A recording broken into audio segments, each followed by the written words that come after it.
Selamat siang semuanya. Sebelumnya saya berterima kasih pada Tuhan untuk supaya bisa disediakan semuanya ini.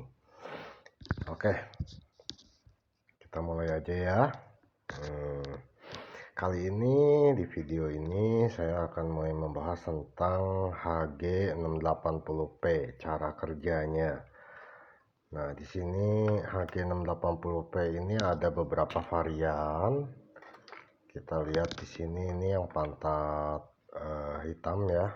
Nah, kalau pantat putih ini kebetulan saya sudah buka kalengnya. Yang kemarin kan masih tertutup kaleng dan masih tersolder ya kemarin. Nah, kan sekarang lebih terang ya. Nah, oke. Nah, ini perbedaannya ya. Bedanya beda tipis sekali. Yang membedakan jelas adalah di sini oh, ini sama-sama pantat putih ya. Maaf kalau gitu. Ini pantat hitam berarti. Nah, yang masih ada heatsingnya yang pantat hitam ya. Oke, ini aja ya satu-satu. Nah, yang membedakan sebenarnya sederhana. Waktu kita membaliknya saja. Membaliknya ini yang satu tiap ada USB hubnya, yang pantat hitam ini enggak ada USB hubnya ya. RAM-nya sama-sama 2 GB. Nah, kemarin setelah kita testing ternyata dia ada permasalahan di RAM-nya ya, kalau untuk yang HG ini ya. Nah, kita coba cek sekali lagi.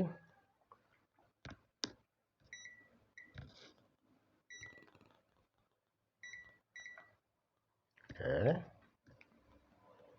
kita mulai dari source powernya. Nah, jangan lupa tekan on supaya kita pastikan bahwa dia nyambung ya. Nah, source powernya itu ada di sini. Kalau kita nggak, ini agak susah masuknya ya, kan terhalang oleh kapasitor besar ini.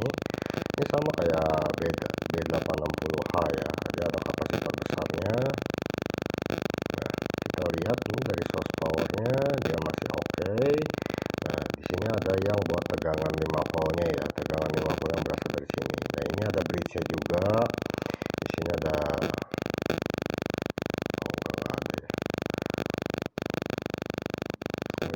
bridge-nya di sini nih. Ini yang menghubungkan antara input dan dari USB maupun dari sini, dari adaptor untuk bisa berkesinambungan. Kemarin itu panas di sini ya. Oh iya, ini ternyata dia kurang terlalu sehat ya, 534. Maksudnya kan 400 sekian ya. Nah, dia kemarin ada panas di sini di video sebelumnya ya kan.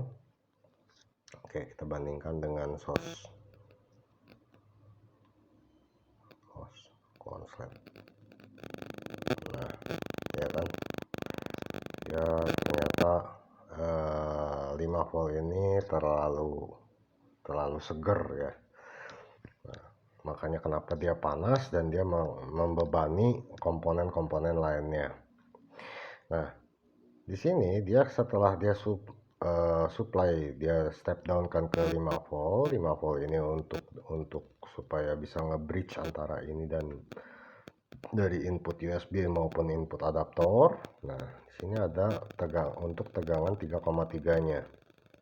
Tegangan 3,3-nya kita dapat angka 400 sekian ya. Nah, ini juga masih sehat walafiat ya kan.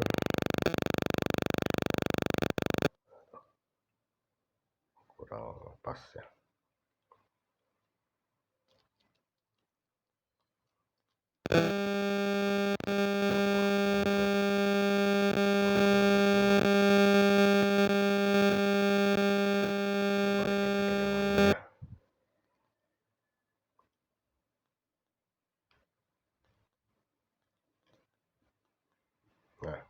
kita dapatkan angka 410.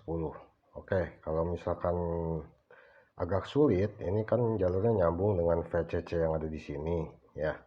Sama sebetulnya, ini sama nyambung dia. Ini untuk TTL-nya ya. Oh, kan nyambung ya. Nah, seperti biasa dia akan supply ke 3,3, dia akan supply juga untuk antara CPU dan EPROM-nya. Nah, kita bisa lihat ini CPU atau EPROM-nya.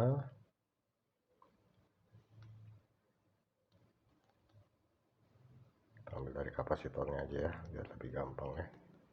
Oh, ini bagian groundnya, berarti bagian depannya. Nah, ini bagian EPROM-nya, dan ini bagian buat CPU-nya. Nah, terjadi selisih 30 ya, tapi ini masih oke, masih bisa ditoleransi meskipun udah agak lemah ya.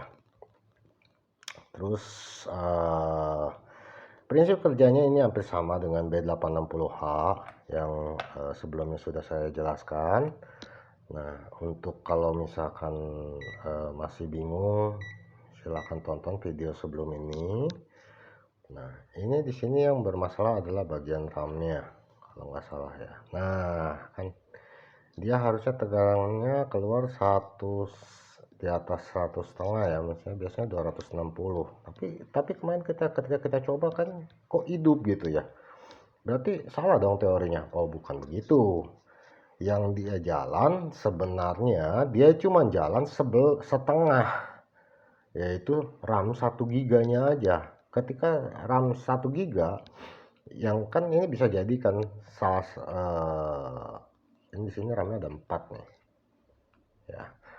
Ini kan masing-masing 512 mega, 512 mega, 512 dan 512. Nah, mungkin salah satu dari RAM ini ada yang nggak kerja atau nggak beres, maka ada solusi lain, yaitu kita turunkan dia menjadi RAM-nya segiga, harusnya kan 2 giga ya. Nah,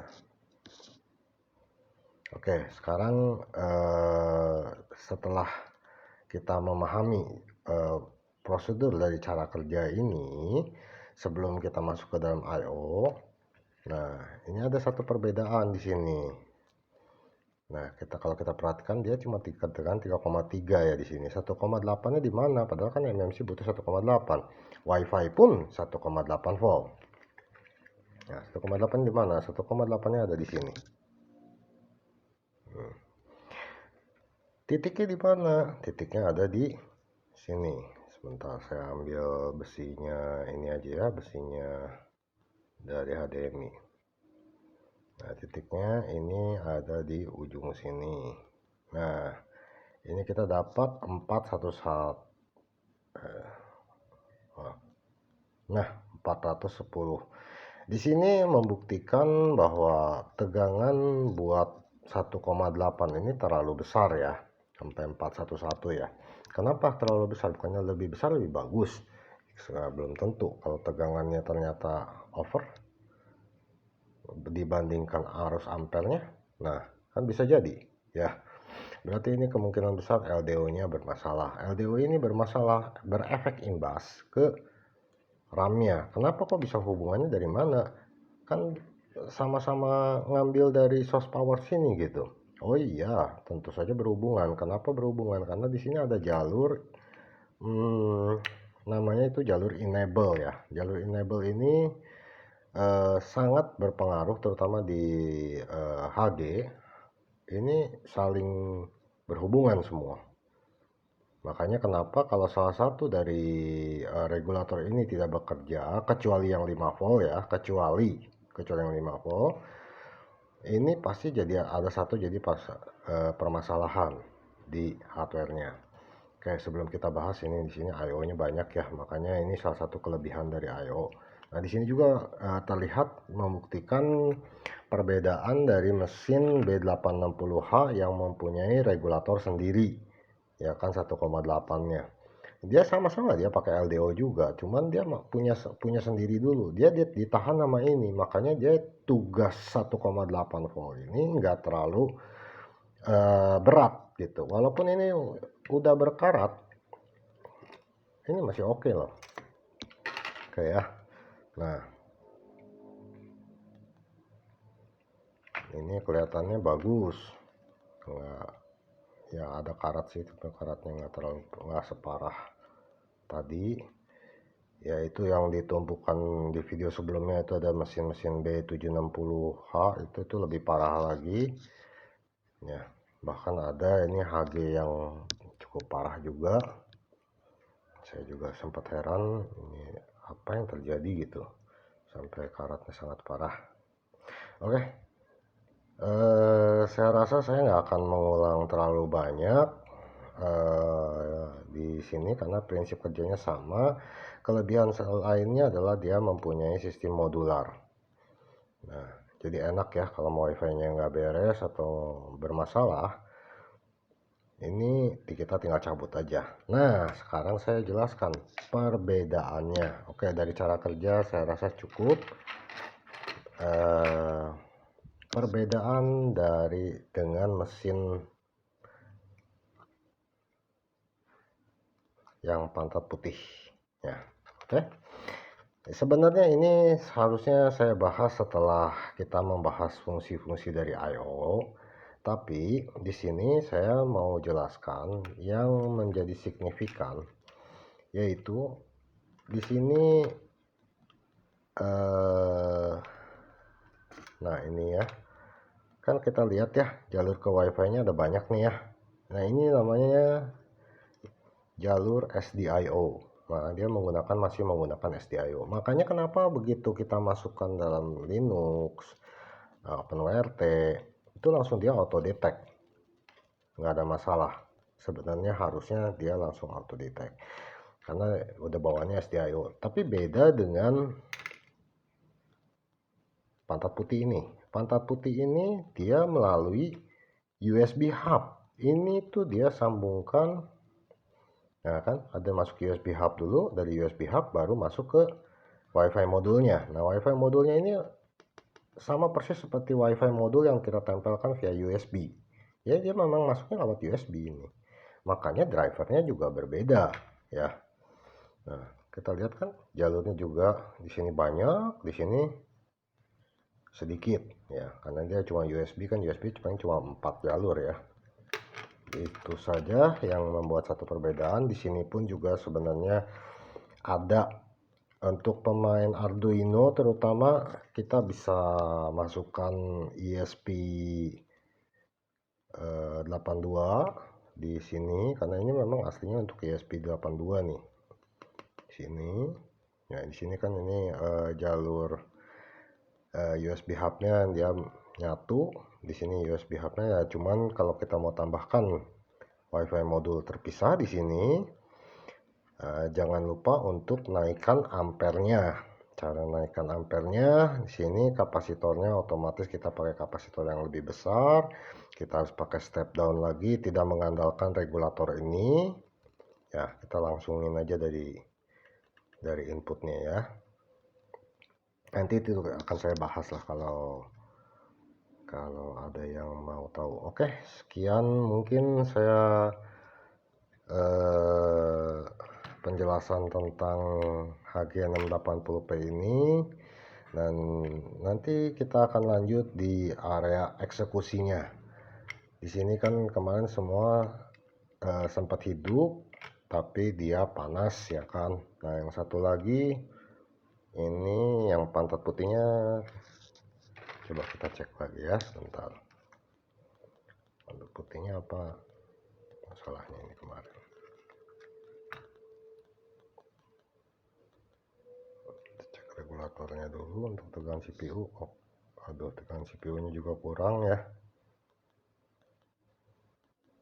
Oh enggak, ini berarti EEPROM nya, ini berarti ada CPU nya ya, ini RAM nya. Nah, RAM nya itu harusnya sekitar segini nilainya, 1,5 volt itu dia terjadi step down tuh harusnya segini ya. Ini 4,3 watt. Oke,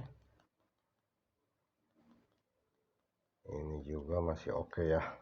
Nah, sekian dari saya, nanti kita akan lanjut di video eksekusi untuk solusi masalah HG ini ya.